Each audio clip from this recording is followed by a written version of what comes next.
এই মুহূর্তে সন্ধ্যেবেলা এখন আমরা ডাল লেকের ধারে। দুপুরবেলা দেখিয়েছিলাম আর এখন সন্ধ্যেবেলা। দুপুরবেলা গরমের জন্য একটু ফাঁকা ছিল, কিন্তু সন্ধ্যে হতেই আর রোববারের বাজার, তাই কিন্তু আবার একটু ভিড় দেখা গেছে। এটা খুব ভালো দিক। আর আরেকটা বড় ব্যাপার হচ্ছে খুব সুন্দর লাগছে এখন। আর আমরাও চলে এসেছি, কারণ হচ্ছে কি আমাদের হোটেলটা একদম ডাল লেকের পাশে। হ্যাঁ, একদম যেহেতু কাছে, একদম কাছে, তাই জন্য সন্ধ্যাবেলা হোটেলে বসে না থেকে কি বলবো, ডাল লেকের পাশে বেশ ভালো লাগছে সুন্দর। আর হাওয়াও দিচ্ছে।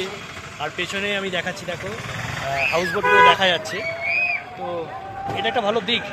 আমি চারিদিকটা একবার তোমাদেরকে দেখাচ্ছি, এবার দেখে নাও এই মুহূর্তে সন্ধ্যেবেলা শ্রীনগরের ডাল লেকের অবস্থাটা কেউ। চলো।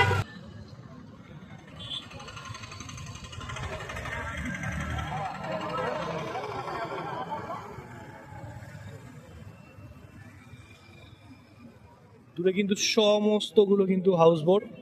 যারা এখানে কাশ্মীর ট্রিপের জন্য আসে তারা কিন্তু এখানে একদিন এই হাউস বোটগুলোতে থাকে। আরও একটা বড় ব্যাপার হচ্ছে যে এখানে সন্ধে 8টা বা বিকেল 4টে বুঝতে পারবো না, মানে 8টা 5-এ এখানে প্রপার অন্ধকারটা হয়েছে, মানে অন্ধকার যাকে বলে 8টা 5-এ। তার আগে কিন্তু আলো ছিল, মানে আমরা বুঝতেই পারছিলাম না। আমাদের বিকেলবেলা যেরকম হয় 4টে 5টার পর আস্তে আস্তে সন্ধে হয়ে যায়, এখানে 7টার পরেও আলো, মানে 7:30টাতেও মনে হবে যে 5টা বাজে এরকম।